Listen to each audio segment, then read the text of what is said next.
Et bonjour petite fougère de YouTube.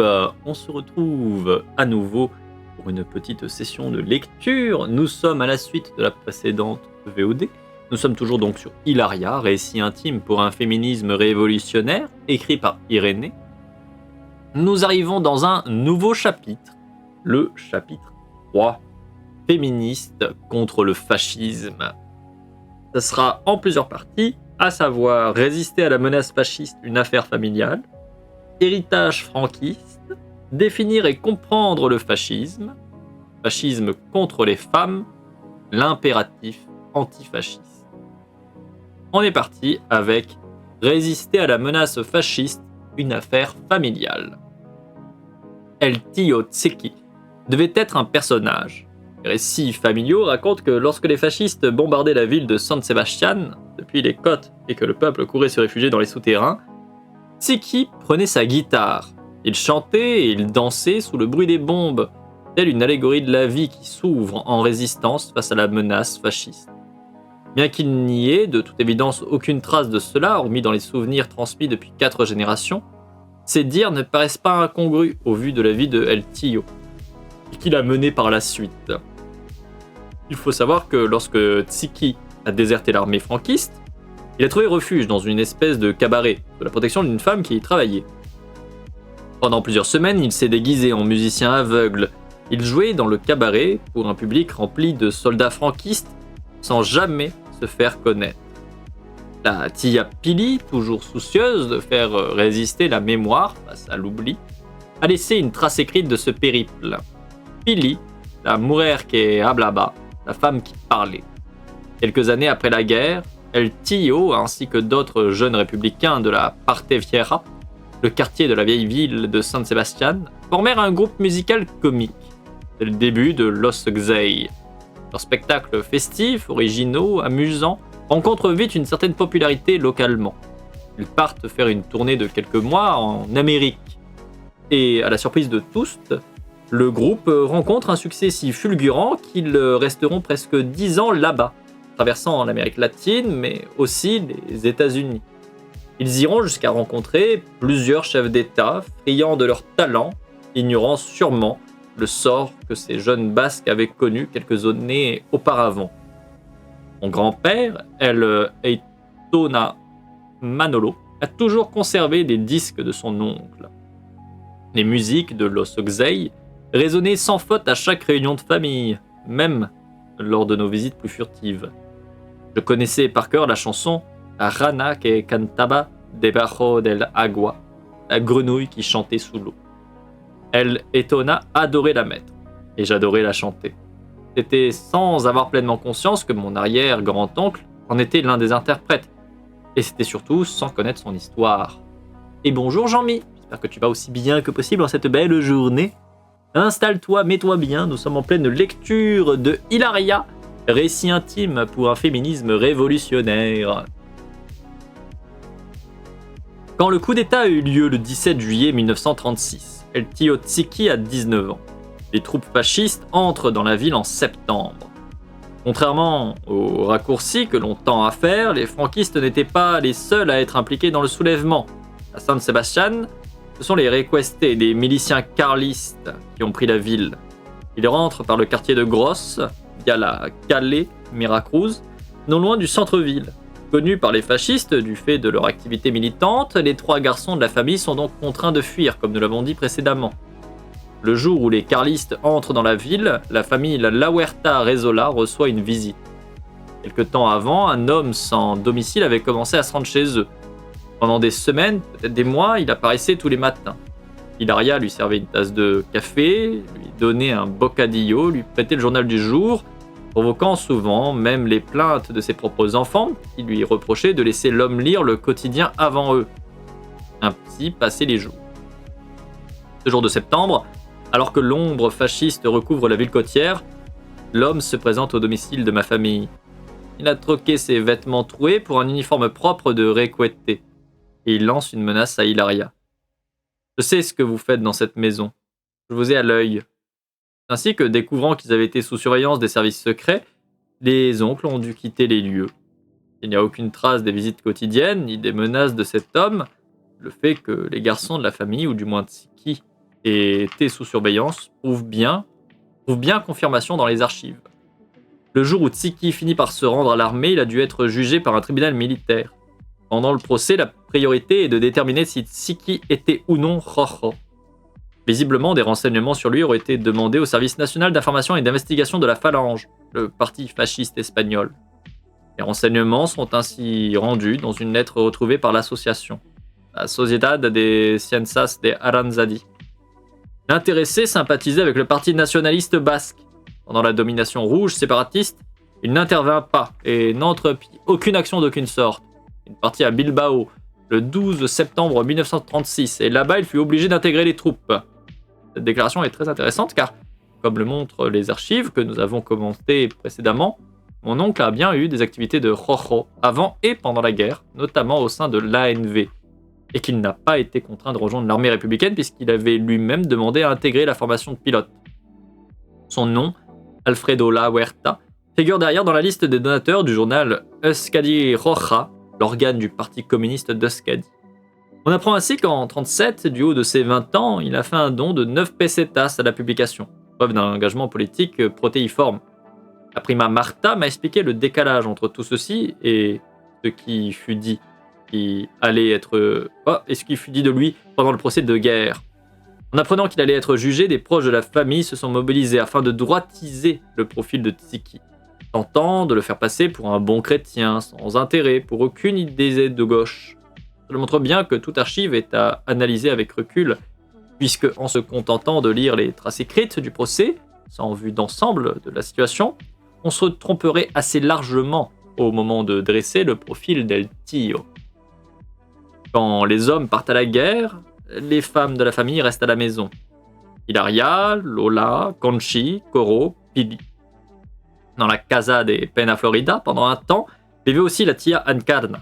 Elle était la sœur de Manuel, le mari d'Hilaria, le père des enfants. Encarna avait vécu un temps à Cuba, où elle avait été dama de compagnia, dame de compagnie.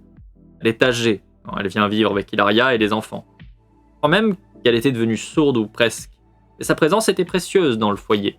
La tia Encarna était une femme très cultivée, qui connaissait du monde au-delà des côtes basques. Chaque dimanche, elle donnait quelques pièces aux enfants pour qu'ils lui ramènent une revue littéraire. Peut-être s'agissait-il de la Gaceta Literaria. Nous ne le saurons probablement jamais. Mais il est à mon sens essentiel de voir comment cette famille, sans argent, a tout de même bénéficié d'un capital culturel important. Richesse qui explique sûrement leur ouverture d'esprit, leur engagement respectif.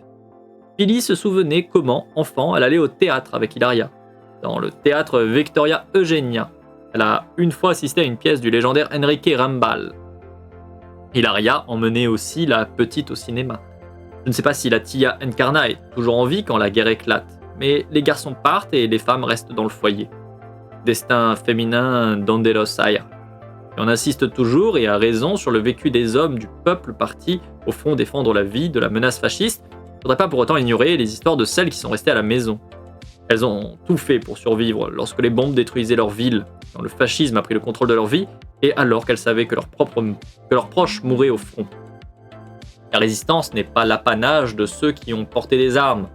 Quand Hilaria, à la tête de sa famille, continue d'aller de l'avant alors que ses 3 garçons fuient, elle résiste. Quand elle est enfermée dans une prison fasciste avec sa fille Lola, alors que sa santé se détériore, elle résiste. Et il en va de même pour ses enfants, pour ses voisins, pour son peuple. D'ailleurs, une grande partie de la propagande de l'époque, qu'elle soit communiste ou anarchiste, visait les mères espagnoles, renvoyant encore et toujours les femmes au destin que le patriarcat avait prévu pour elles, les enfermant dans une seule et unique identité. L'historienne Marie Nash en atteste dans Rojas, Las Mujeres Republicanas en la Guerra Civil. La propagande fait appel au sentiment maternel de toutes les femmes, qu'elles soient individuellement mères ou non, faisant d'elles les mères de toute la nation. Patriarcat, quand tu nous tiens. Ouais, hein. Pas trop pris par surprise, hein, mais en fait, surtout que typiquement, je pense à des mouvements politiques communistes qui, généralement, ont quand même des relents très réactionnaires, avec quand même assez régulièrement pas mal d'essentialisation. Hein. Là, typiquement, vous le voyez aujourd'hui en France, avec un candidat genre Roussel. Roussel, niveau conservatisme, il se pose là. Hein. C'est pas genre un peu. Hein. Il y a une essentialisation à différents niveaux hein, qui est faite par lui de ce qu'est le peuple, de ce qu'est les gens qui constituent le peuple, de ce qu'est les femmes, etc. Et ça se voit aussi avec d'autres personnes. Vous avez par exemple Léon Desfontaines. Léon Desfontaines aussi, qui est un candidat, sauf erreur, du Parti communiste français, qui est éclaté au sol, enfin qui est un candidat, qui est un député, qui a notamment un point de vue abolitionniste du travail du sexe. Oui, Ruffin, pour le coup, qui n'est pas communiste, mais effectivement, Ruffin aussi est un très bon exemple. Là, je pense à Desfontaines parce que typiquement, Desfontaines, en fait, c'est donc un membre du Parti communiste de tête, un député, qui a tout un discours et des actions qui visent à interdire le travail sexuel et sexiste. Interdire le travail sexuel, sous prétexte qu'il favorise les abus sexuels et sexistes. Si je mélange les choses que je veux dire, hein, ça va pas aider. Et en fait, le truc, c'est que typiquement, il néglige la parole des personnes concernées. Typiquement, il vient parler pour dire que les femmes, que les hommes qui font du travail du sexe, les travailleuses du sexe, en fait, ont tort et ne comprennent pas. Et que c'est pour leur propre bien qu'il faut écouter Léon Desfontaines, qui est là pour vous dire quoi faire. Et ça, typiquement, c'est le patriarcat dans toute sa splendeur, quoi. Le patriarcat qui est vraiment dans le mode écoute, je sais mieux que toi, t'es caté. Et coucou Emmanuel, j'espère que tu vas bien. T'es plus chez Litzen? Ah bah non, Litzen a fini. C'est pour ça. Litzen a coupé son live. Du coup, je vais fermer un onglet. Enfin, voilà. J'espère que tu vas bien, camarade. En tout cas, aussi bien que possible en cette belle journée. On est en train de lire Hilaria, récit intime pour un féminisme révolutionnaire. Et il est toujours très bien, ce livre. Pause repas pour moi, peut-être que je reviens dans l'après-midi. Bon appétit à tous, et des bisous à toi, bon repas. J'espère que ça va aller malgré le contre-coup de l'anesthésie, tout ça. Et n'hésite pas à t'endormir si tu le peux, ça te fera du bien, si tu y arrives. C'est pour ça quoi. J'ai pas compris le c'est pour ça quoi. J'ai pas suivi, pardon. Ça va moyen, je suis dans ce qui semble être mon premier Covid alors que je pensais y être invincible. Ah merde, courage. J'ai eu le Covid une fois, alors bon moi j'ai vraiment eu en plus ça à une période nulle où malheureusement mon chat Stockholm était tombé. Il était malade mais on ne le savait pas, on s'en est rendu compte là, il avait une tumeur. Du coup j'ai perdu Stockholm en même temps que j'avais mon Covid, donc moi ça a vraiment été une expérience horrible, absolument totalement horrible. Mais du coup j'espère que toi ça sera moins grave. J'espère que tu auras un Covid qui sera géré rapidement parce que c'est pas simple, parce que c'est pas une très très bonne maladie hein, on va pas se mentir, donc courage, gros courage. Juste que t'as dit c'est pour ça sur le fait que j'étais là parce que Litzen a fini. Ah oui, ok, d'accord, oui, très bien, c'est bon, j'ai capté. Je reprends la lecture. Dans son ouvrage, Marie Nash va même illustrer ses propos en citant un texte paru dans un journal basque, preuve que cette tendance était bien ancrée dans la terre de mes ancêtres. Les femmes s'identifient à cette projection sociale de la maternité, autant d'un point de vue national qu'international. Un article paru dans Mujeres, journal des femmes antifascistes basques, révèle le degré de consolidation de cette identification collective aux dimensions universelles de la maternité combative, en considérant que les femmes forment une avant-garde de mères. Les femmes de Skadi forment aujourd'hui l'avant-garde. C'est l'avant-garde des mères qui le sont pour avoir donné à la vie le généreux tribut d'autres vies. Les autres par sentiment de maternité. Cette avant-garde est invincible. Face à nous ne s'arrête ni la vie ni la mort. Nous sommes décidés à vaincre le fascisme, à l'écraser comme s'il s'agissait d'un animal dangereux, piégé, et nous le ferons. J'ignore si Hilaria a lu cet article, ou d'autres, si elle connaissait la revue. Nous ne saurons jamais si elle partageait ses idées. Mais le fait est que l'on pouvait penser ainsi durant la guerre, car si elle était une femme, elle était aussi une mère et dont les fils étaient partis au front. Le coup d'état militaire a lieu le 17 juillet 1939. Le 18 et 19 juillet, le peuple entre en résistance. Le soulèvement militaire se produit dans le contexte de la très jeune Deuxième République espagnole, qui avait été proclamée en 1931. Lorsque la période de la guerre civile et la dictature est évoquée à l'étranger, il est courant de mentionner surtout l'obscurantisme qui a régné dans l'État espagnol tout au long de cette période. Or, une dimension pourtant essentielle n'est jamais soulignée. Le coup d'État était une réaction à des avancées sociales inédites pour le peuple espagnol. Ce n'est pas pour rien que nous parlons de réactionnaires. Et de ce fait, le coup d'État ne fut pas surprenant. Dans son ouvrage dédié à l'organisation des femmes anarchistes, Mujeres Libres, la chercheuse Martha Hackelsberg écrit: les organisations d'ouvrières attendaient le coup depuis longtemps. Beaucoup de personnes avec qui j'ai parlé, autant les hommes que les femmes, m'ont raconté que pendant la semaine précédant le soulèvement, ils dormaient dans les locaux des syndicats pour être prêts quand l'appel aux armes retentirait. Le gouvernement, cependant, n'était pas préparé. Le gouvernement national et le gouvernement catalan avaient refusé les demandes de la CNT et de l'UGT d'armer les travailleurs, craignant qu'ils emploient les armes contre la République espagnole au lieu de la défendre contre le coup militaire. Nonobstant, quand les 4 généraux se hissèrent au pouvoir, le 17 juillet au Maroc et le 18 dans la péninsule, la réponse du peuple fut rapide et conséquente, en particulier dans les zones à fort syndicalisme ouvrier comme la Catalogne, Madrid, les Asturies. Hommes et femmes, garçons et filles partirent à l'assaut des casernes pour s'approprier des fusils et des munitions que le gouvernement avait refusé de leur donner. Le peuple prit les rues avec les armes qu'il put trouver et se confronta à l'armée rebelle. Le peuple espagnol de l'avant-guerre était un peuple en lutte pour l'obtention de droits sociaux. La proclamation de la Deuxième République a pu être perçue comme une avancée, une partie non négligeable du peuple s'organisait dans des mouvements sociaux afin d'obtenir ce que la jeune République bourgeoise ne pouvait leur offrir. Au sujet de la question des femmes, Nuestra Querida Casilda Hernáez Vargas disait: nous, les femmes, dans Mujeres Libres, on avait déjà commencé à s'organiser et à en avoir tout plein de choses qu'aujourd'hui, 40 ans plus tard ou plus, n'ont ni les Françaises, ni les Irlandaises, ni aucun pays d'Europe du Nord. Elles, tout en étant si libres, n'ont pas ce que nous, on avons... non, je vais y arriver. Elles, tout en étant si libres, n'ont pas ce que nous, on avait à la fin de la République.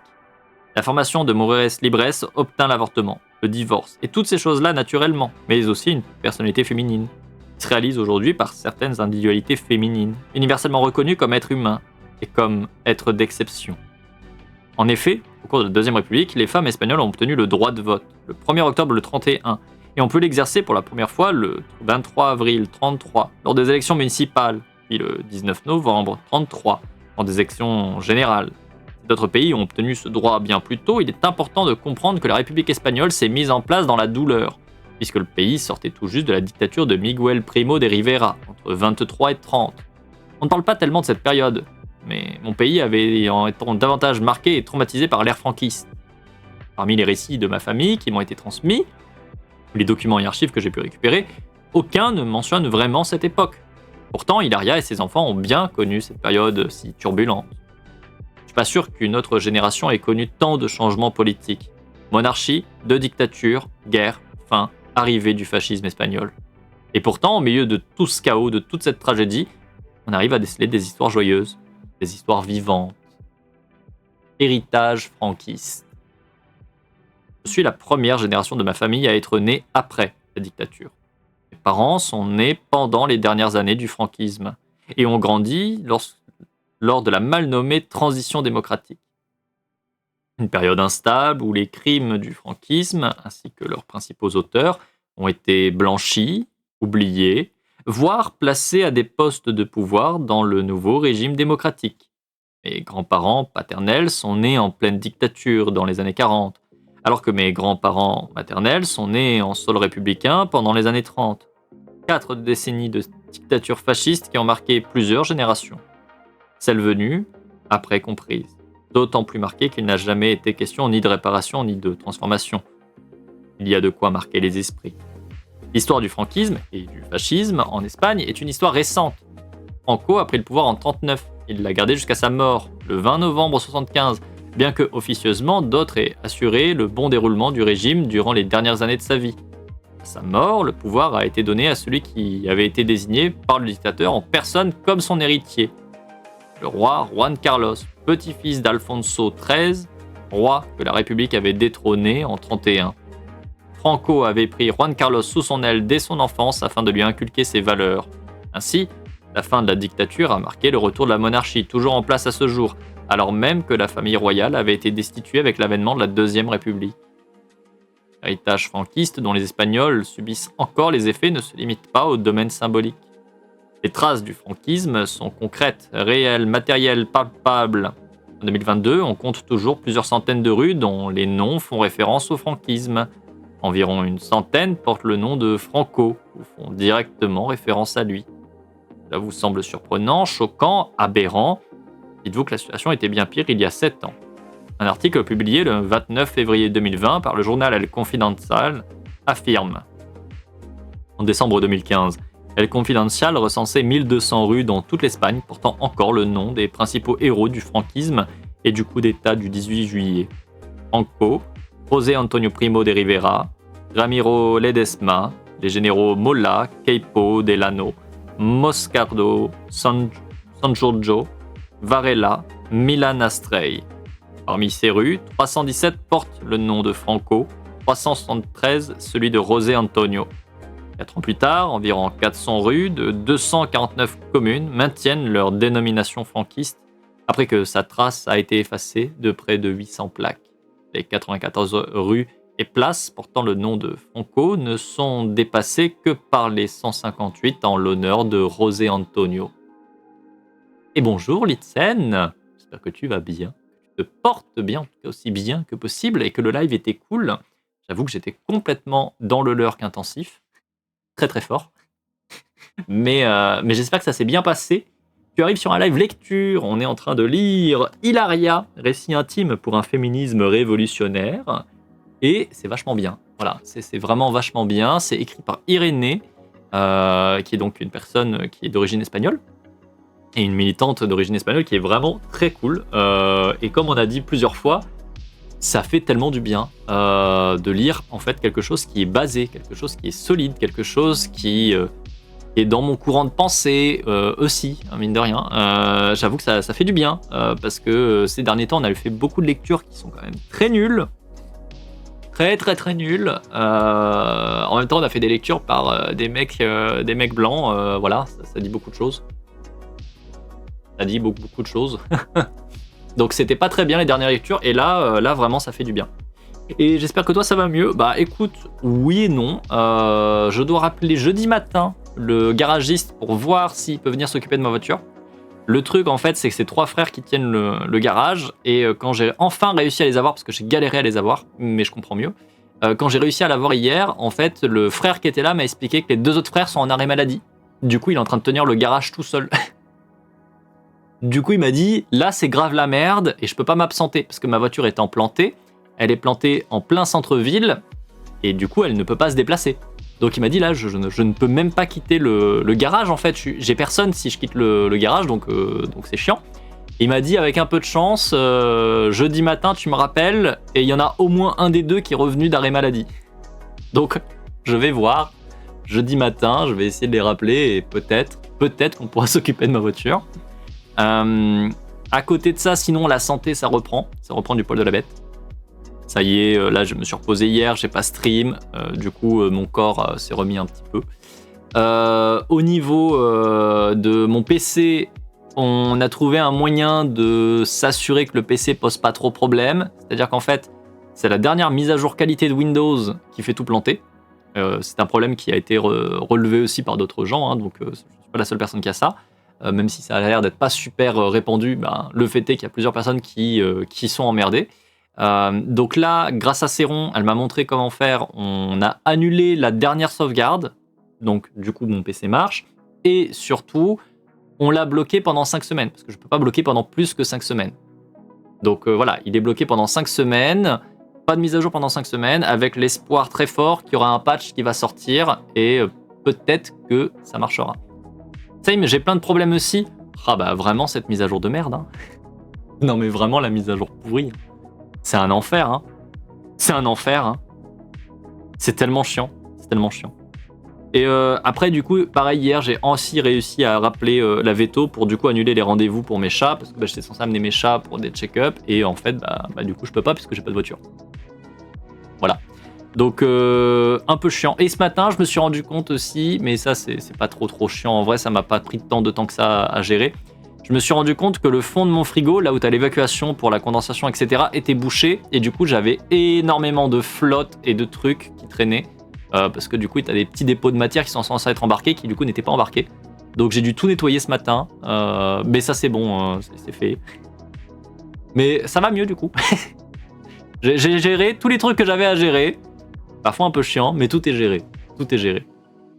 Et encore une fois, en plus, là, on est en train de lire Hilaria, qui est très très très bien.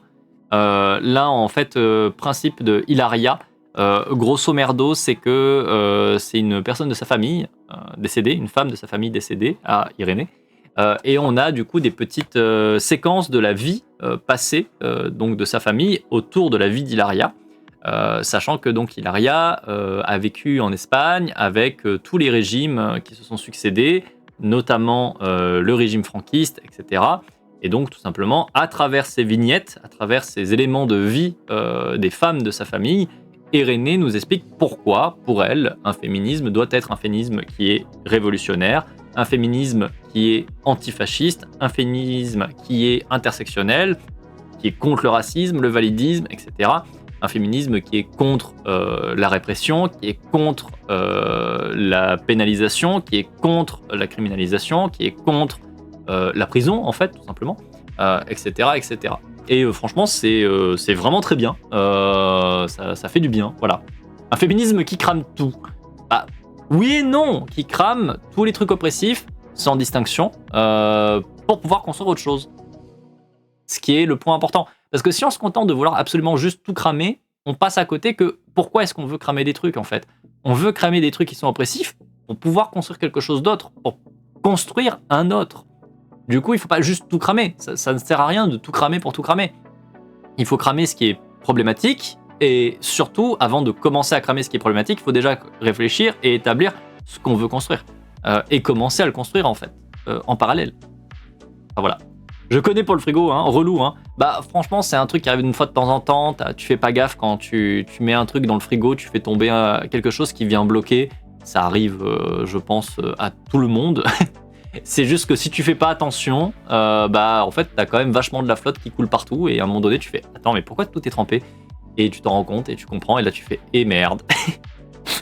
Mais après, ça va, c'est pas très gênant. J'ai enlevé, en l'occurrence, un pot de sauce soja sucrée. Voilà, j'ai débloqué le trou en enlevant le pot de sauce soja sucrée. J'ai enlevé les 2-3 petits morceaux qui traînaient parce que j'avais des morceaux de carton en fait qui, sûrement sur des emballages, se sont collés au fond en fait du frigo et qui sont tombés là-dessus et du coup avec le pot ont bouché. Donc j'ai juste enlevé ces 2-3 petits morceaux de carton et hop, tout est reparti. Derrière, il a juste fallu que je fasse un peu de nettoyage parce qu'il y avait de l'eau qui s'était accumulée à certains endroits qui était chiant.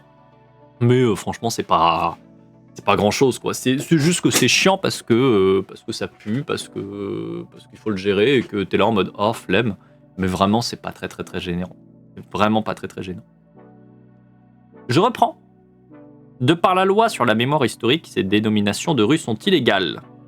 Pourtant, elles persistent, en partie à cause de certains partis politiques qui lancent des recours juridiques systématiques lorsque des initiatives pour appliquer la loi sont mises en place. Par exemple, dans la ville d'Oviedo, dans les Asturies, 17 noms de rues franquistes qui avaient été changés entre 2015 et 2019 ont été rétablis. Cela fait suite à un recours fait par la Hermandad de Defensores de Oviedo, soutenu par le Partido Popular, un parti de droite. En octobre 2020, le tribunal du contentieux administratif numéro 3 de Oviedo admettait le bien fondé du recours, prétextant que la décision de changer le nom des rues manquait d'objectivité. Pourtant, objectivement, la rue Calvo Sotelo, qui avait été renommée Federico García Lorca, était bien nommée en l'honneur de José Calvo Sotelo, ministre pendant la dictature de Miguel Primo de Rivera. Et la rue Comandante Vallespín, remplacée par le nom de Gloria Fuertes, rendait objectivement hommage à Carlos Fernández Vallespín, militaire qui avait objectivement participé au soulèvement, puis objectivement fait partie de la division Azul, ayant objectivement occupé différents hauts postes dans l'armée pendant la dictature, y compris en tant que chef du Alto Estado Mayor, l'organe le plus important des forces armées espagnoles. Objectivement. Le 19 juillet 2021, le journal El Comercio publie un article expliquant que, de nouveau, les noms faisant référence à la dictature seront supprimés. Sur ce sujet, Oviedo ne fait pas figure d'exception. Quelque chose de similaire s'est produit à Madrid. En 2017, la mairie de Madrid, avec Manuela Carmena à sa tête, avait fait changer 52 noms de rues de Madrid, qui faisaient référence au franquisme, à la dictature. En août 2021, le tribunal supérieur de justice de Madrid décide que 6 de ces rues récupéreront leur nom original, prétextant que ceux-ci ne font aucunement l'apologie de la guerre, du coup d'État, ni de la répression franquiste.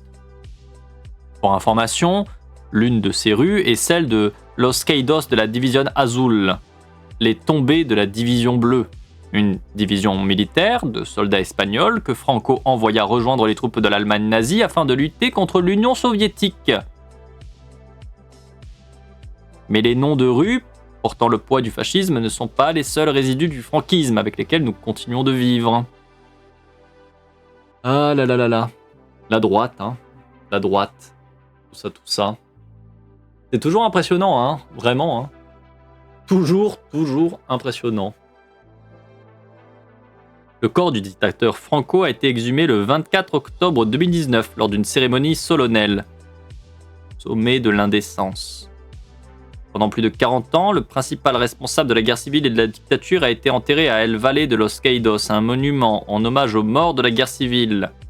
La tombe de Franco était située dans un endroit privilégié du lieu, au pied de l'autel, à l'intérieur de la basilique. La construction du mausolée débuta en 40 et pendant les 18 ans qu'elle dura, plus de 20 000 prisonniers politiques furent mobilisés pour y travailler. En ce lieu se trouve toujours enterré José Antonio Primo de Rivera, fondateur de la Phalange espagnole, premier parti fasciste espagnol et fils de Miguel Primo de Rivera, ancien dictateur. Le hasard a voulu que Primo de Rivera, fils et Franco soient décédés à la même date, un 20 novembre, à 40 ans d'intervalle. Ainsi, les nostalgiques du fascisme choisissent cette date pour se rassembler chaque année, rendant hommage à ces deux figures. Dans certains pays, l'apologie du fascisme et la dictature est interdite par la loi, quoi que cela veuille dire. Parce qu'on a les mêmes. En France, très régulièrement, chaque année, vous avez tout un défilé fait par toutes les forces d'extrême droite qui défilent ensemble pour se glorifier, se rappeler d'être des bons petits fascistes, etc. Et puis, tout va bien. C'est démocratique, TKT. En même temps, avoir quasiment un tiers du Sénat qui est... pas du Sénat d'ailleurs, de l'Assemblée, qui est des mecs d'extrême droite, pareil, apparemment, ça pose pas de problème, c'est démocratique. Un tiers quand même des personnes de l'Assemblée nationale qui sont des putains de fascistes, mais c'est démocratique. C'est légal. TKT. Envie de canner fort, hein. Bref. En Espagne, il n'est pas rare de voir des mairies organiser elles-mêmes ces hommages. La réforme de la loi sur la mémoire historique, dite désormais loi sur la mémoire démocratique, a fait modifier le nom de Valle. Il s'appelle à présent Valle de Cuelgamuros, reprenant ainsi son appellation originale. Le gouvernement a également demandé que les restes de Primo de Rivera soient déplacés. Mais si les partis de l'opposition font autant de recours que lorsqu'il était question de déplacer Franco, on peut attendre encore longtemps. Pourtant, on commence à peine à rechercher l'identité des milliers de personnes disparues dans les fosses communes. Pendant le massacre que fut la guerre civile espagnole, environ 300 000 personnes sont mortes au front, dans les deux camps confondus.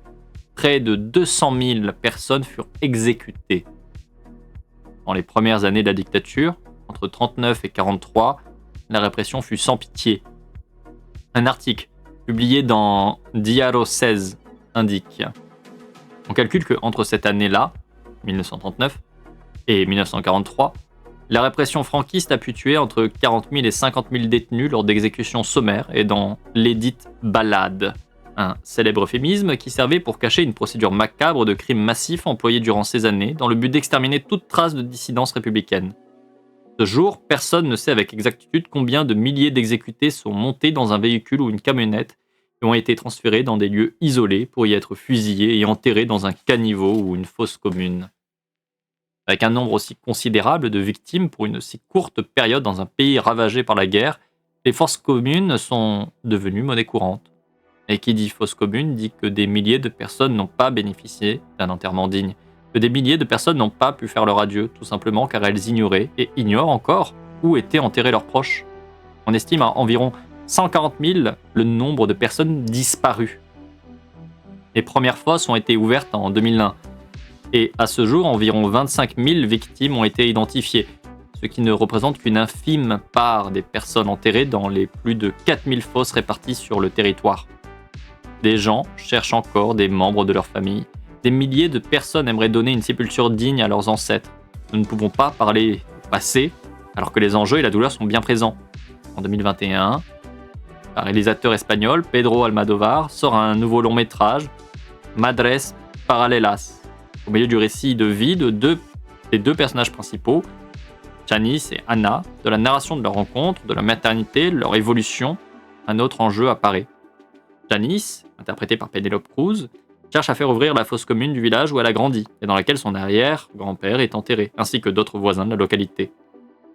Au-delà des critiques qui peuvent être faites au film, le fait est qu'Almodóvar a imposé ce sujet sur la scène internationale, le film ayant reçu 2 nominations aux Oscars. Je pense que parler pour ne pas faire oublier, c'est toujours positif. Ce film, je suis allé le voir avec mes amis, Chiara et Sarah. Chiara est particulièrement sensible à ce sujet puisque sa famille fait partie de ces milliers de foyers qui cherchent un proche disparu. Ces milliers de foyers encore déchirés par la douleur. Sa famille maternelle est originaire de Molinillo, de la Sierra, un petit village de la province de Salamanque, Castilla y León. Hipólito Expósito était le nom de son arrière-grand-père, le grand-père de sa grand-mère.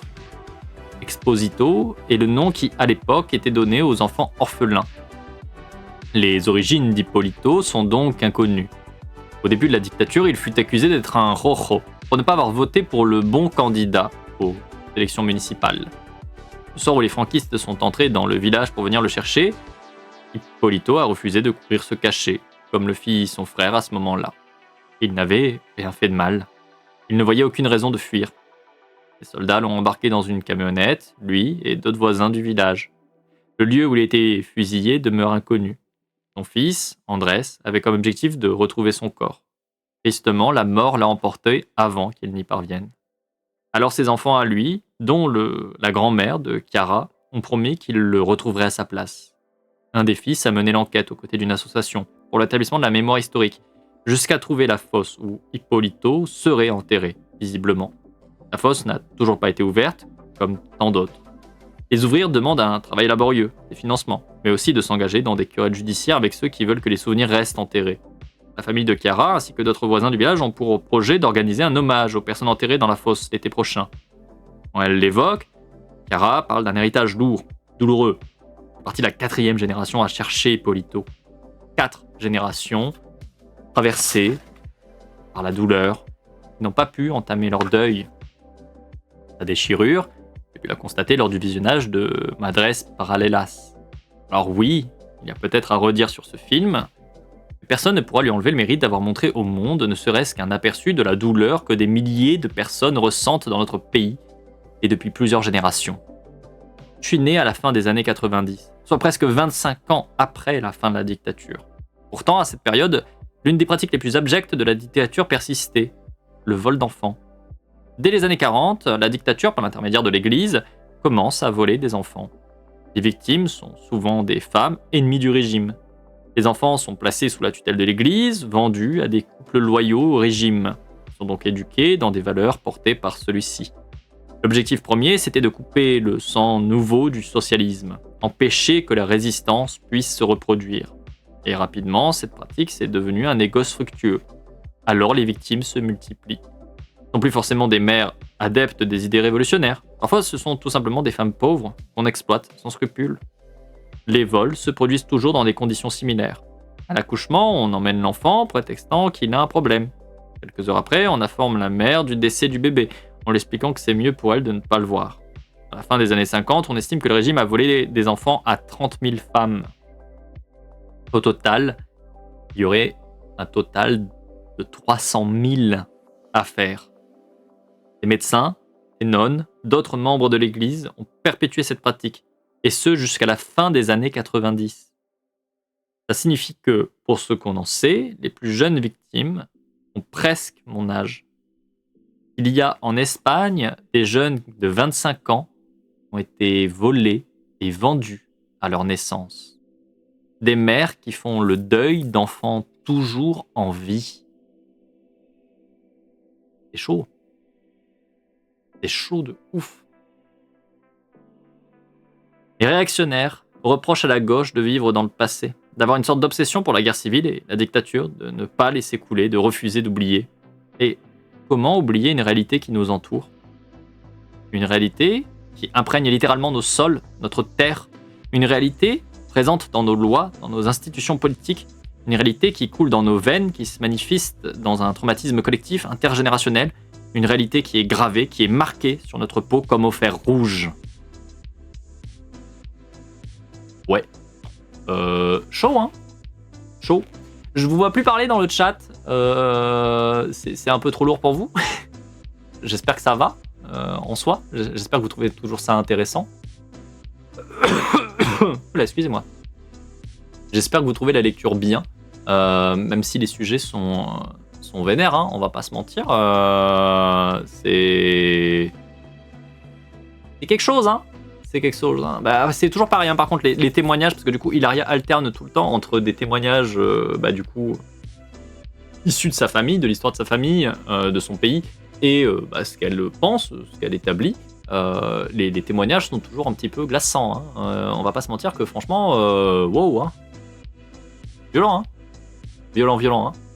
Surprise, mais pas surprise, comme on dit. On écoute. Je fais d'autres trucs en même temps. J'écoute pas trop des autres. Il y a pas de problème. Faut pas vous excuser. Il y a pas de problème du tout. Hein. C'est juste que j'ai peur que y ait un problème sur le chat ou genre sur le stream qui plante ou quoi. C'est pour ça que je vérifie de temps en temps. Après, je vois que les voyants sont en vert, donc normalement il n'est pas censé avoir de problème. Mais je préfère toujours vérifier. Donc je reprends, je continue. Définir et comprendre le fascisme. Tout dans l'État, rien hors de l'État, rien contre l'État. Slogan fasciste. Qu'est-ce que le fascisme? La question peut sembler utile, naïve, inutile, car le fascisme est un mot qui nous entoure, il fait partie de notre vocabulaire. On l'entend, on l'emploie dans différents contextes. Pourtant, malgré la familiarité que nous ressentons à l'égard de ce terme, peu d'entre nous sauraient correctement définir ce qui se joue derrière. En fait, même les historiens et les historiennes débattent entre elles de ces définitions. Ainsi, la question primaire devient primordiale. Qu'est-ce que le fascisme? Né en Italie pendant l'entre-deux-guerres, le mouvement fasciste est inspiré, fondé, dirigé par Benito Mussolini. D'origine prolétaire, fils d'un militant anarchiste et ayant lui-même été militant socialiste, dans sa jeunesse, son engagement prend une tournure radicale pendant la Première Guerre mondiale. Lors du conflit, le jeune Mussolini surprend son entourage en arborant une position militariste, défendant l'idée que l'Italie devrait entrer en guerre, s'opposant ainsi à la traditionnelle ligne antimilitariste défendue par ses camarades. En 1914, suite à cela, il est forcé de démissionner de la direction du journal Aventi, organe officiel de l'aile révolutionnaire du Parti socialiste italien, dont il sera également expulsé. Début 1919, Mussolini donne naissance à Milan aux Fasci Italiani di Combattimento, les faisceaux italiens du combat, des groupes paramilitaires à tendance ultranationaliste. Novembre 1921, le Parti national fasciste est fondé afin de restaurer la grandeur de l'Italie, comme l'indique Charlotte Cholin. Un an après, en octobre 22, le roi Victor Emmanuel III nomme Mussolini président du Conseil.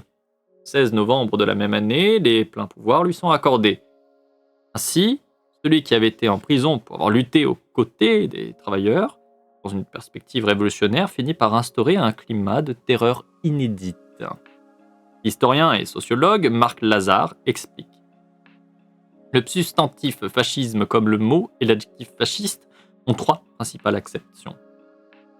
Il désigne d'abord une réalité historique, celle du mouvement né en Italie en 1919, transformé en parti en 1921, devenu progressivement régime suite à la cession au pouvoir de Mussolini en 1922. Le fascisme a été construit par ses protagonistes, le Duce en premier lieu, ses fidèles, mais également par ses adversaires et analystes, et analyses, qu'ils soient philosophes, historiens, sociologues, politistes, anthropologues. Le mot fasciste ou fascisme ont ensuite été utilisés comme catégorie analytique pour caractériser d'autres formations politiques, en l'occurrence les partis classés à l'extrême droite. L'Allemagne hitlérienne, divers régimes autoritaires concomitants de celui qui existait en Italie, à l'instar de la Hongrie de Horthy ou de l'Espagne de Franco, ou actuelle comme la Hongrie de Viktor Orban ou le Brésil de Jair Bolsonaro, voire les États-Unis de Donald Trump. Enfin, ces termes sont devenus des notions utilisées de manière récurrente dans l'espace public et la compétition politique pour disqualifier un adversaire. De sa part, l'antifascisme n'est pas non plus évident à définir. On peut être tenté de le réduire à un mouvement social s'opposant au fascisme. Cela laisse de côté toutes les nuances de l'antifascisme, caractérisé par une grande hétérogénéité. En effet, pendant la guerre civile espagnole, ce sont plusieurs idéologies qui se rejoignent sous la bannière de l'antifascisme. Le 2 septembre 1936, au commencement de la guerre, le journal anarchiste Solidaridad Obrera recueillait ainsi les mots prononcés au micro d'Union Radio par la militante anarchiste Frederica Montseny. À présent, nous ne sommes ni socialistes, ni anarchistes, ni républicains. Nous sommes tous antifascistes, parce que nous savons tous que ce que le fascisme représente. Dans la préface du livre Une guerre de papier, la presse basque antifasciste dans les années 30, Rennes, PUR 2011, Julio Arostegui écrit: La presse basque, fidèle au gouvernement de Madrid, se composait d'un ensemble de publications idéologiquement différentes, de journaux républicains et nationalistes, ainsi qu'une presse ouvrière dans ses versions communistes, socialistes, anarchistes. Mais l'orientation commune à toutes ces publications fut l'engagement antifasciste. Défini de manière sommaire et indiscutable, le fascisme faisait figure d'ennemi commun. Les choses n'ont pas tant changé de nos jours. Des idéologies de différentes mouvances adoptent la bannière antifasciste, bannière sous laquelle nos différences de fond ou de stratégie sont disséminées. Mais nous avons un ennemi commun, et s'y confronter exige de nous unir. Et bonjour Samoussassa. Et du coup, le livre date... il date de très peu de temps, 2022. Voilà. De 2022 du coup. Donc il y a 2 ans. Il y a peut-être même une histoire de subvention au logement unique. Quoi ? J'ai pas tilté par rapport à quoi ? Par rapport à quel passage tu dis ça, Samoussassa ? J'ai pas... J'ai pas le lien. Ouais, vu les non-cités, c'était récent, oui, mais Irénée fait un contenu qui est très récent. Irénée, en fait, c'est une personne militante qu'on voit sur les internets et qui donc publie aussi. Hop.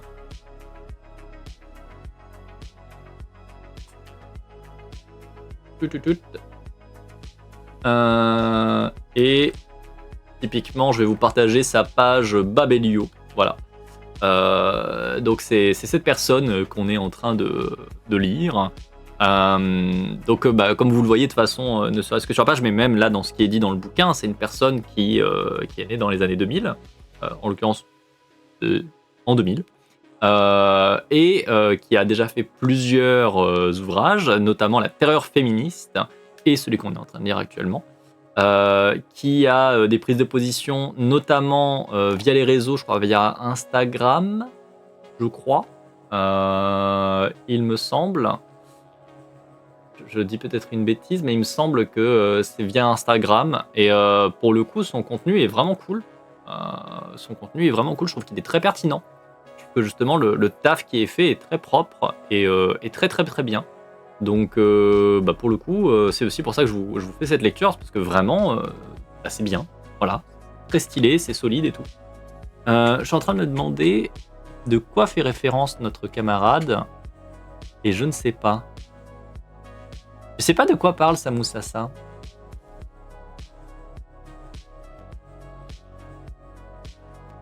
J'ai pas capté. Ouais, je me demande en fait si c'est pas sur le live d'Antipé. En fait, je me demande si... Parce que là actuellement il y a Antipé qui est en train de faire un live qui fait de la lecture d'articles sur défaitisme et avortement. Et je vois qu'il y a Samoussassa dans le chat, donc je me demande si effectivement ça vient pas de là. Je me demande si ça ne vient pas de là. Potentiellement c'est une piste. C'est une piste. Bref, anyway, je reprends. Moi, quand même, je mettrais un autre point. Alors là, si, en fait, avant de reprendre la lecture, donc là, on était sur un petit passage qui était très court d'ailleurs, juste 2-3 pages, sur c'est quoi le fascisme et du coup, c'est quoi l'antifascisme. Je trouve que la définition qui est apportée par le Jean Billy, Marc Lazare, pour moi, elle prend pas en compte certaines choses. C'est-à-dire que partir du principe que le fascisme, à la base, c'était le parti fait par Mussolini, etc. Oui, bien sûr. Venir après dire que c'est utilisé pour caractériser et analyser les partis d'extrême droite. Ok. Et finir par juste et c'est utilisé de manière récurrente dans l'espace public et en compétition politique pour disqualifier un adversaire et s'arrêter là, je trouve que c'est incomplet. Pour moi, je trouve que c'est incomplet parce que, notamment dans des milieux anarchistes, comme le mien, en fait, avec mes visions politiques, le fascisme, ça s'arrête pas à ça, en fait. Le fascisme, c'est aussi, surtout, la structuration d'une société. C'est la structuration à l'avantage d'un groupe et au désavantage de tout un tas de minorités. C'est en fait une structuration violente, c'est l'utilisation de répression, de ne pas avoir de problème à l'utilisation de répression, de mal du nationalisme, etc. En fait, pour moi, le fascisme, ça se résume pas juste à ce qui a été dit là dans le cas de la définition donnée par l'auteur, par l'historien et sociologue Marc Lazare. Pour moi, ça rend la chose incomplète. Et de même dans le fait de dire qu'on utilise le fascisme pour juste disqualifier. Je constate que oui, ça a été un peu le cas. Effectivement, il y a des gens qui peuvent utiliser le mot fasciste pour disqualifier les propos de quelqu'un, pour disqualifier une personne, notamment dans le milieu politique. Sauf que, en fait, ça ne marche pas. Déjà, ça ne marche plus, plutôt. Parce que, en fait, il y a des gens pour qui c'est pas un problème. Tout simplement. Enfin, il y a des gens pour qui il n'y a pas un problème à être vu comme fasciste, en fait. Donc, du coup, déjà, que ça soit utilisé pour disqualifier, je suis pas forcément tant d'accord que ça, même si je constate que oui, certains ont pu le faire. Je reste un petit peu sceptique. À côté de ça, par contre, je trouve que voilà, il manque la facette de la structuration d'un État, etc. Parce que dans le cas, par exemple, de nos États, justement, soi-disant démocratiques, etc., les fameuses républiques occidentales, pour moi, on est sur des fonctionnements qui sont des fonctionnements fascistes. Et pourtant, l'État ne se revendique pas comme parti d'extrême droite, etc. Vous voyez ce que je veux dire ? Même si il y a un certain nombre de pays en Europe qui sont, avec à leur tête des gens d'extrême droite, et de même, de manière générale en Occident, etc. Coucou Trump. Même si ce sont des gens qui sont ouvertement d'extrême droite qui sont au pouvoir, en fait, pour moi, si on limite le fascisme à ce sont des partis d'extrême droite, ce sont les gens issus des partis d'extrême droite, on rate le coche. On rate le coche que il y a une structuration fasciste des choses, et notamment il y a une structuration fasciste des États. Un État comme la France, même si on n'avait pas un Macron qui est bien à droite, avec son gouvernement qui est bien à droite, même si on avait des gens plutôt, on va dire, de gauche, entre guillemets, c'est limité en fait. Si on n'est pas capable de voir que eux aussi vont produire une structuration fasciste, parce que en fait, c'est la structuration de l'État qui pousse à avoir des fonctionnements racistes, c'est un peu chaud. Voilà, surtout après Césaire, quoi. Enfin, le travail quand même qui a été fait sur l'impérialisme, sur le fait que justement, il y a tout un travail de colonialisme et que c'est de fait des fonctionnements fascistes, c'est quand même chaud patate, je trouve, de passer à côté de ce coche-là. T'as envie de dire, enfin, quand même, c'est un effort, quoi. Enfin, pour moi, c'est quand même un peu problématique d'arrêter le fascisme à Mussolini, les partis d'extrême droite et disqualifier les discours des gens. Seulement ces trois aspects-là, je trouve que c'est un problème. Je trouve que là, l'historien et sociologue Marc Lazare, non. Non. Genre, ouais, bof. Pour moi, il y a vraiment une composante qui est la composante tout simplement coloniale, etc., qui est toujours systématiquement mise de côté et qui pourtant est intrinsèquement une composante fasciste en fait. Et autant je comprends qu'on a donné le terme fasciste, etc., seulement avec la création du parti fasciste italien, qui historiquement du coup est la première occurrence de cette utilisation de terme, autant il définit et il colle à une structuration, à un rapport de force, de domination, etc., qui est bien plus ancien que ça. Vous voyez ce que je veux dire ? C'est pas parce qu'il n'y avait pas de terme qui était désigné, qui existait pour dire ça, en fait, que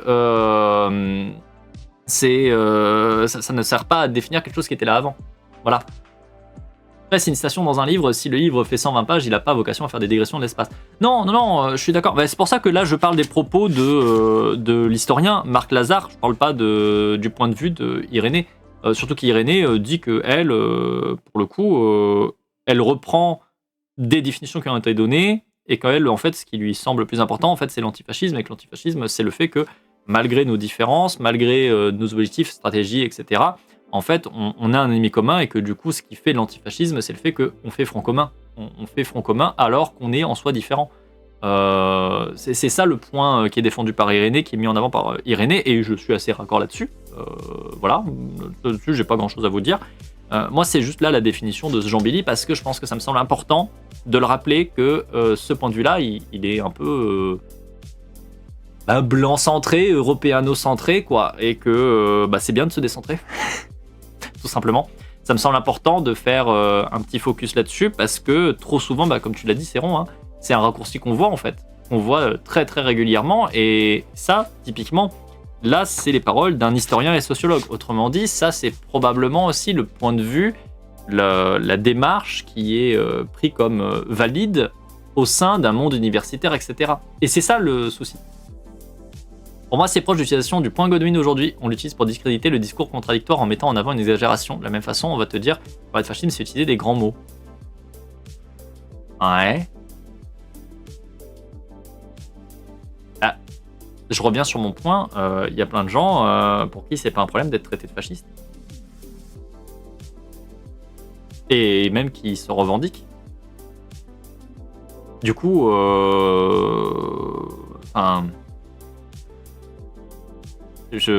j'entends et je constate que oui, il y a des gens qui vont l'utiliser pour discréditer un discours.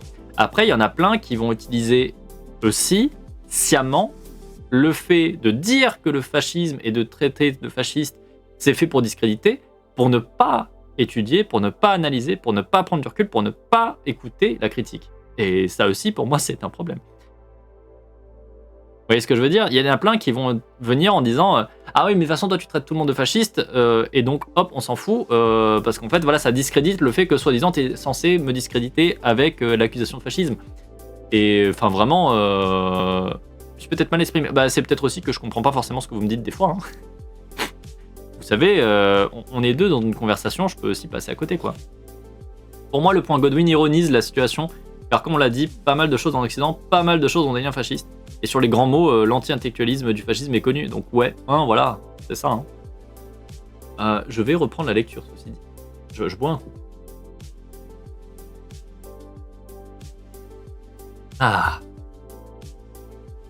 Je regarde juste un truc. On a pas mal de pages derrière. On a pas mal de pages et on est à 58 minutes de la VOD. Bon, la VOD sera peut-être un peu lourde, mais c'est pas grave. Nouvelle partie. Le fascisme contre les femmes. À Santiago de Compostela, il y a une statue colorée représentant deux personnages féminins se tenant par le bras. Elles sont debout avec des manteaux. L'une portant un parapluie, l'autre un foulard sur la tête. Cette dernière tend le bras comme pour interpeller les passants. La peinture recouvrant l'œuvre a été refaite et modifiée à plusieurs reprises. Mais les deux figures sont toujours représentées avec des couleurs vives. Leurs habits sont peints en bleu, de rouge, de rose ou encore de vert. Des fleurs y sont dessinées. Mais du parc où la statue se situe, elle ne passe pas inaperçue. L'artiste basque César Lambera qui a réalisé l'œuvre en 1994 en l'honneur des deux femmes représentées, deux sœurs. On les appelait Las dos Marias, les deux Maria. Maruksha, celle qui porte un turban, est née le 4 janvier 98, décédée le 13 mai 80. Coralia, 1898, je précise. Et donc décédée le 13 mai 1980. Coralia est née le 24 août 1914 et elle est morte le 30 janvier 1983. Originaire de Santiago de Compostela, elle faisait partie de la grande fratrie de la famille Fendino Ricard. Au début des années 20... oh là là, je lis comme un schlag. Attendez, je me remets. Au début du XXe siècle, ça n'a rien à voir avec les années 20, Plusieurs de leurs frères ont rejoint la CNT, le syndicat anarchiste. Je ne sais pas si les deux sœurs ont également adhéré à l'organisation, mais leur idéologie politique était sans nul doute de gauche. En 1939, après la victoire du camp nationaliste lors de la guerre civile et le début de la dictature franquiste, la répression fait loi. En raison de leurs idées anarchistes et de leur engagement au sein de la CNT, les frères de Marouksha et de Coralia sont recherchés par les forces de l'ordre, puis torturés une fois retrouvés. Alors que certains se sont cachés, c'est sur les sœurs que va porter le poids de la répression. Par peur, les voisins de Santiago ne voulaient pas être associés à des anarchistes. Alors la famille va perdre son travail, sombrer dans la pauvreté, connaître la faim. Afin de trouver les frères cachés, les autorités de l'époque se présentent chez les deux sœurs à n'importe quelle heure de la nuit. Ils dévalisent leur maison, ils leur rasent la tête, ils les sortent nus dans la rue. Les deux Maria auraient également été emmenés dans les bois pour être torturés. La répression n'a pas seulement lieu dans les tribunaux militaires, c'est aussi dans la rue que se pratique la violence contre les femmes dissidentes. À ce propos, un article d'ABC de Madrid en 1937, à ce moment la capitale espagnole est toujours sous contrôle de la République, explique comment est la vie à Bilbao, quelques kilomètres d'Amorebieta, dans l'occupation. Aux Emacums, on les oblige à balayer les rues, on les fait d'elles les cibles de préjudices répugnants. Les têtes des femmes des miliciens rouges ont été rasées, explique Ascension Badiola, Ariz Timuno dans Individuas Peligrosas. À partir des années 50-60, les deux sœurs qui ont subi agressions sexuelles, humiliations, autres traumatismes, ont commencé à résister d'une manière assez insolite. Chaque jour, à 14h pile, heure de pointe à Santiago, les deux Marias sortaient se balader dans les rues de la ville, habillées de manière excentrique, portant un maquillage outrancier, des vêtements colorés, contrastant avec la sobriété de l'époque dictatoriale. Loin de s'enfermer chez elles, honteuses, suite aux humiliations constantes qu'elles ont subies, elles ont gardé la tête haute jusqu'à la fin de leur vie. Leur balade colorée était une façon de faire face à la répression, à la dictature, à la misogynie. Elles ne se sont jamais cachées. Elles se sont montrées et avec fierté. Elles ont occupé l'espace. Elles ont imposé leur présence dans le paysage urbain. Aimées par les habitants de la ville, ceci les aidait à survivre en leur amenant des aliments en cachette. L'histoire des deux Maria, Marouksha et Coralia, est importante car elle constitue un exemple de résistance. Si l'histoire des femmes est souvent effacée, l'histoire des femmes pauvres est encore moins relayée. Il faut connaître les histoires des femmes du peuple, des femmes aux idées révolutionnaires, des femmes qui se sont imposées jusqu'au bout après avoir tout perdu. Il faut connaître et diffuser les histoires de femmes intellectuelles, autrices, inventrices, scientifiques, créatrices, certes. Mais il faut aussi connaître et diffuser les histoires des femmes qui nettoyaient les maisons de ces dernières, tout en gardant leurs enfants. Les histoires des femmes qui sont les plus oubliées, les plus effacées, celles qui ont résisté au quotidien et en n'ayant rien. Le féminisme doit se positionner fermement contre le fascisme. Il n'est pas possible de se prétendre féministe tout en se demandant à des gouvernements fascisants de l'aider pour lutter contre le patriarcat. De dire féministe sans lutter activement contre la montée du fascisme, ça revient à tolérer une idéologie totalitaire. Et donc, ironiquement, là encore, les femmes constituent l'une des principales victimes. Ah, oui, d'accord. Oui, non, c'est pas le... J'avais pas bien capté. En général, les mêmes personnes vont critiquer le communisme parce que ça fait des millions de morts. Lol. Ouais. Ok. Très bien, cool. Et donc, du coup, on en parle de la colonisation, on en parle des régimes actuels, on en parle des régimes d'extrême droite, et la quantité faramineuse de victimes. Non, d'accord, très bien, cool. Allez, on continue comme ça, hein, du coup. Bref, je reprends.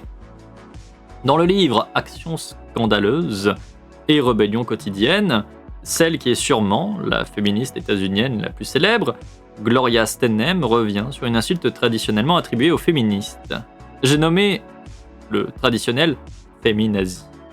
Popularisé aux États-Unis dans les années 70, notamment par des figures comme Rush Limbaugh, cette insulte vise à comparer les féministes et les femmes qui auraient recours à l'avortement aux auteurs d'un génocide, défendant l'idée que c'est ainsi que les choses auraient commencé en Allemagne.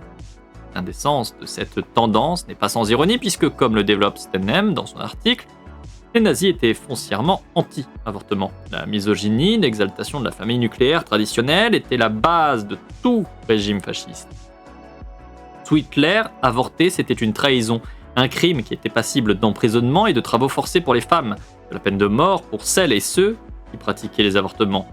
C'était un acte individuel qui était dirigé contre l'État. À un degré moindre, cette position n'est pas si éloignée de celle des fondamentalistes d'aujourd'hui, pour qui les femmes doivent avoir des enfants pour Jésus et pour l'Église, ou de celle de la Cour suprême qui refuse une prise en charge financière de l'avortement aux femmes pauvres en raison de l'intérêt légitime de l'État, explique la journaliste et militante nord-américaine. Entreprise, cette radicale condamnation de l'avortement et la pression faite aux femmes pour enfanter ne concernaient que les femmes. Que les femmes, que le régime nazi considérait comme pures. Pardon, oui, évidemment. C'est pour ça qu'il y avait une phrase qui m'a semblé bizarre. D'ailleurs, au passage, je vous rappelle qu'aux États-Unis, vous avez plein d'États différents où, du coup, The Bee, c'est passé à la trappe, l'avortement. Génial, hein. Génial, hein. Oui, les fameuses meufs aux cheveux bleus, tout à fait. Oui, ou pour l'État dans la vision conspirationniste du grand remplacement. Le fascisme actuel est aussi une dimension raciste du choc des situations, donc pas si différent. Oui, complètement. Mais complètement. Là, de toute façon, quand vous avez du réarmement démographique qui est mis en avant par l'État français, quand même, c'est une politique française. Bah, vous voyez, donc finalement, on n'est pas très très loin du fascisme, encore quand même, on est dans le fascisme, les deux pieds dedans. Ça se dirige pas à n'importe qui vers n'importe qui. C'est un constat. Le truc est là. On ne veut pas n'importe quel type de population. On ne parle pas de réarmement démographique comme ça sans raison. C'est parce qu'il y a tout le discours d'extrême droite derrière qui sous-tend ça, en fait. Il y a tout le discours, justement, du grand remplacement et d'autres conneries réactionnaires, conspirationnistes d'extrême droite. Et donc, ce réarmement démographique, c'est parce que on veut des enfants français qui correspondent aux éléments français. On ne veut pas d'étrangers, vous comprenez? Les étrangers qui sont d'horribles criminels, etc., etc. C'est ça le discours, en fait, qu'il y a derrière. C'est ça les prises de position qu'il y a derrière. C'est ça la violence aussi qu'il y a derrière un État qui se présente comme un État démocratique, etc., comme la France. C'est un État qui est raciste. C'est un État qui est un État fasciste à différents niveaux. Bien sûr qu'on est très loin on va dire, une industrialisation des massacres et des mises à mort qu'un régime comme le régime nazi a pu faire, ou que le régime, par exemple, fasciste italien a pu faire, etc. Oui, c'est vrai, il y a encore quelques digues avant d'y arriver. Néanmoins, on est déjà dans un État fasciste, en fait, parce que l'État, factuellement, est un État fasciste. L'État, par ce qu'il est en lui-même, par les fonctionnements qui sous-tend un État occidental, ne peut pas être autre chose que fasciste. Ça n'est pas possible. C'est, encore une fois, comme vous prenez le capitalisme, vous ne pouvez pas sortir du capitalisme le fait que c'est profondément fasciste, que c'est profondément inégalitaire, que c'est profondément violent, que c'est profondément hiérarchisant, etc., etc. C'est littéralement un truc qui est cœur de ça, de cette vision, de ce fonctionnement, de cette structuration. Vous ne pouvez pas réformer ces choses-là, sur le capitalisme, sur l'État, pour virer ces éléments-là, en fait. C'est pas possible, c'est constitutif du truc, c'est son ADN. Vous n'allez pas réussir à l'enlever, c'est pas possible. Et vraiment, les demi-mesures pour faire un truc qui est moins pire, merci, mais flemme, je préfère faire autre chose. Clairement. Bref, je reprends. L'autrice poursuit ainsi. Puisque les non-ariennes sont racialement impures et donc dégénérées, les juives, les gitanes, les polonaises, les personnes handicapées ou gravement malades ont été découragées ou empêchées de procréer par des méthodes allant de la ségrégation sexuelle à la menace, de l'envoi en camp de travail à la stérilisation, ou à des avortements forcés en passant par la déportation ou la mort en camp de concentration. Des pratiques qui rappellent à bien des égards les stérilisations forcées massives pratiquées jusque dans les années 70 aux États-Unis. Femmes racisées, notamment autochtones, noires, portoricaines, ou encore celles menées par la France. Ah bah tiens, la France faire des trucs dégueulasses? Oh, quelle surprise, mais en fait non, pas surprise. Notamment sur des femmes réunionnaises. Oui, parce que au cas où vous ne le savez pas, la France a pratiqué pendant très longtemps la stérilisation forcée. Sur des femmes racisées. Ah ouais. Ouais. Et c'est encore relativement récent, Et là, je parle sur des personnes racisées, mais effectivement, si on parle notamment d'une autre minorité, les personnes trans, jusqu'en 2016, en France, étaient stérilisées. Voilà. Donc vraiment, moi, ça me fait beaucoup rigoler quand t'as un auteur comme l'autre Jean Billy qu'on a entendu tout à l'heure, là, qui nous dit que le fascisme, c'est seulement Mussolini, les partis d'extrême droite, et dans le fait de disqualifier... Enfin, voilà, l'eugénisme n'est pas une invention nazie. Non, clairement pas. Mais bien sûr que non. Bien sûr que non. Encore une fois, c'est ça le truc qui, moi, me rend toujours très en colère, c'est de voir que pour tout un tas d'intellectuels, en fait, si t'es du mauvais côté de la ligne, c'est bon, c'est pas bien. Si t'es du bon côté de la ligne, tout va bien. Même si tu fais exactement la même chose.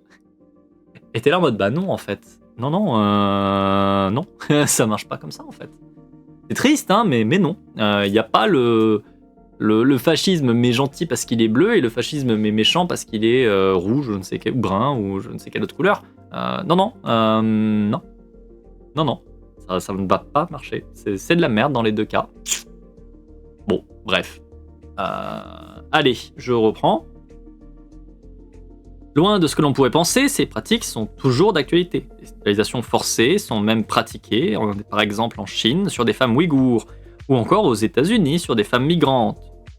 Surprise, les premiers à vouloir empêcher les personnes enceintes d'avorter dans des conditions adéquates et propageant l'idéal de la famille nucléaire comme socle de la société sont également souvent les mêmes à vouloir interdire aux femmes racisées de se reproduire. Dans son article, Gloria Steinem parle des mesures prises par le parti nazi dès son arrivée au pouvoir, ainsi que des terrains d'entente trouvés entre eux et les groupes catholiques malgré leurs divergences pourtant substantielles. Le retour à des valeurs familiales fortes, le rôle maternel comme seule identité, des pénalités fiscales pour les célibataires, des prêts pour les jeunes couples mariés, des incitations financières à procréer, interdiction de la prostitution, de l'homosexualité, de la contraception et de l'avortement. Toutes ces propositions ont mis d'accord l'Église catholique, le parti du centre catholique, le parti nazi. En dépit d'âpres divergences pour savoir quelle autorité patriarcale de l'Église, de l'État devait primer, la place des femmes et la nécessité d'une structure familiale autoritaire ont constitué un socle commun, un lien puissant et une raison valable de s'unir.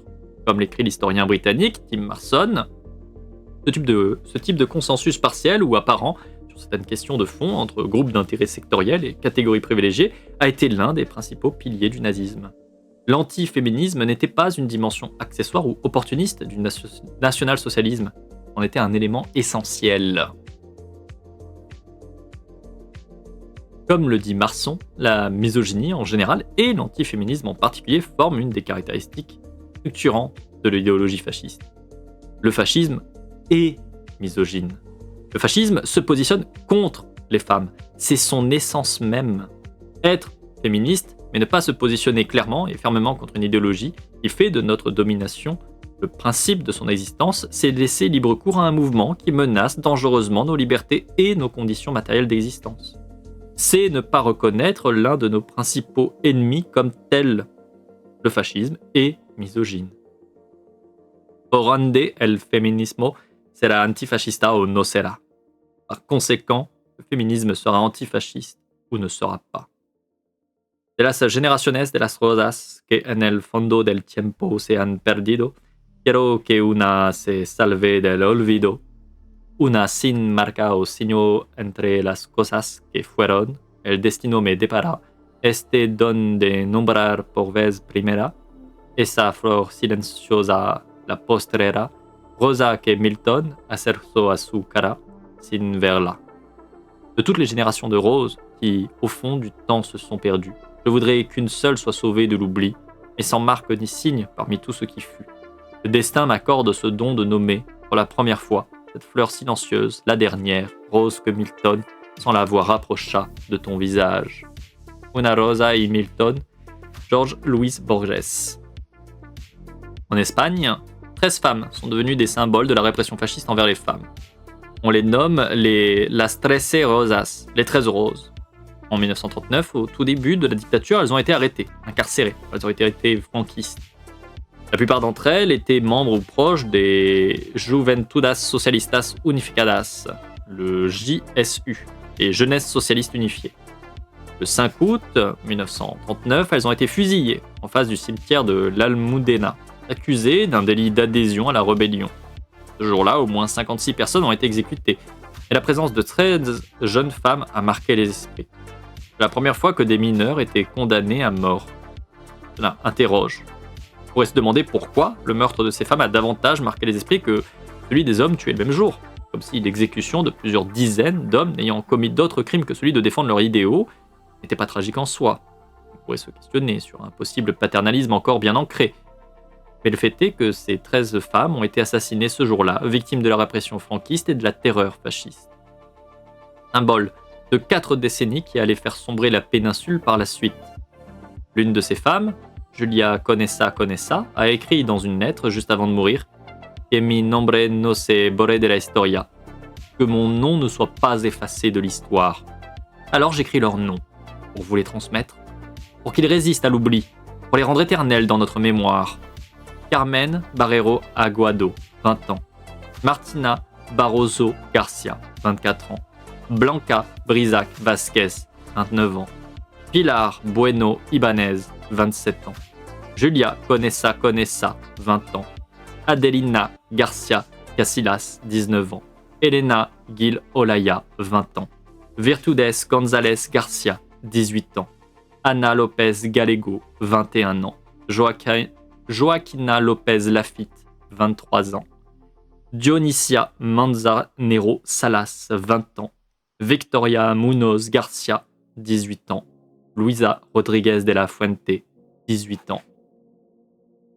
En 2003, que le récit du destin de ces femmes se fait connaître partout dans la péninsule, grâce au travail de l'écrivain Jesus Ferrero, qui cette année-là publie un roman inspiré de leur vie, Las Trece Rosas. Un an après, le journaliste Carlos Foncesa publie également un livre sur elle, intitulé Trece Rosas Rojas.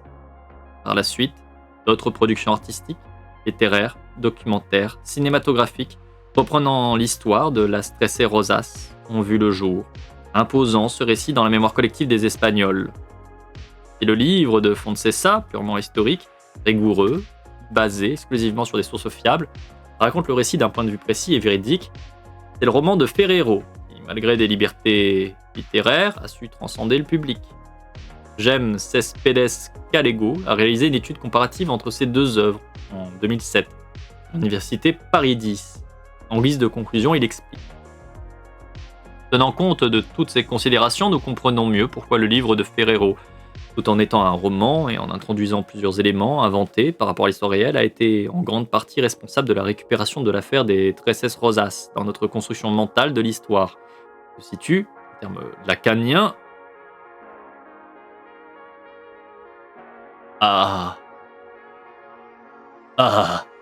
Pardon, je meurs un peu. Je reprends. En termes lacaniens, donc, dans le domaine du symbolique. C'est peut-être pour cela que le roman fut immédiatement traduit en français, contrairement à l'œuvre de Foncesa, dans laquelle, même si elle est romancée dans un moindre degré, rien n'est inventé. À ce propos, rappelons une des réflexions qui traverse l'œuvre de l'auteur qui signe le prologue du livre de Ferrero. Jorge Samprun, ancien militant communiste dans la clandestinité de 53 à 64. Samprun s'efforce toujours de défendre à travers la pensée de nombre des protagonistes de ses œuvres ou de la voix autobiographique qui les raconte que l'histoire nécessite une certaine élaboration artistique pour être correctement transmise, surtout quand elle s'avère presque incroyable de par sa cruauté ou sa violence. Bon, du coup, je vous avoue que je tique sur Lacanien parce que Lacan est une grosse merde patriarcale de l'enfer.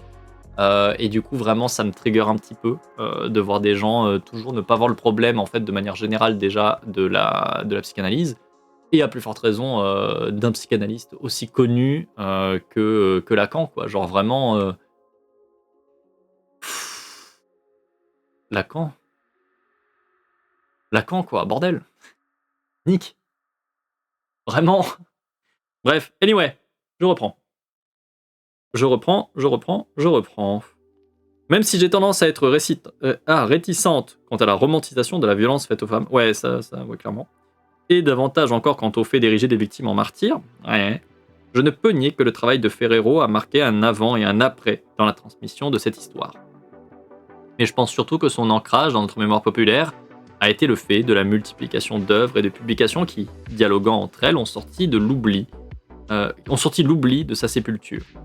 Alors que, comme le rappelle Gem Céspedes Calego, la Stresse Rosas n'était connue que des historiens et de quelques vieux militants. L'exécution de la Stresse Rosas provoqua une vague d'indignation. Si ces réactions ne permirent pas de défaire le crime, elles sauvèrent probablement d'autres femmes condamnées à subir le même destin. C'est le cas de Nieve Torres, une camarade de prison des 13 Roses. Un article dans le journal El País raconte son histoire. Condamnée à mort pour ses activités au sein des JSU, sa peine est finalement remplacée par 30 ans de réclusion. Elle en fera 17. Le calvaire débute en mai 1939 lors de son arrestation. Au commissariat, comme représailles habituelles faites aux femmes, Rouge lui rasa la tête, dit l'article. À partir de 40, elle sera régulièrement changée de prison et passera même par la prison d'Amore Bieta. Son nom apparaît d'ailleurs dans une des annexes du livre de Badiola Aristimuno, qui présente un recensement des femmes ayant été emprisonnées là-bas. Nieves ne meurt qu'en 2013, bien après la fin de la dictature. À la fin de sa vie, elle rendra hommage aux Tresses Rosas en faisant vivre leurs souvenirs. Et on va s'arrêter sur cette fin de partie. On arrive sur une nouvelle partie, l'impératif antifasciste. On progresse vite dans ce bouquin. On progresse très vite. C'est très bien. Petite fougère de YouTube, j'espère que tu as apprécié cette lecture. Encore une fois, bien des choses intéressantes et horribles. Toujours systématiquement horribles quand on parle du fascisme. C'est fini pour cette fois-ci. Des bisous. Très bientôt. Ciao, ciao, ciao.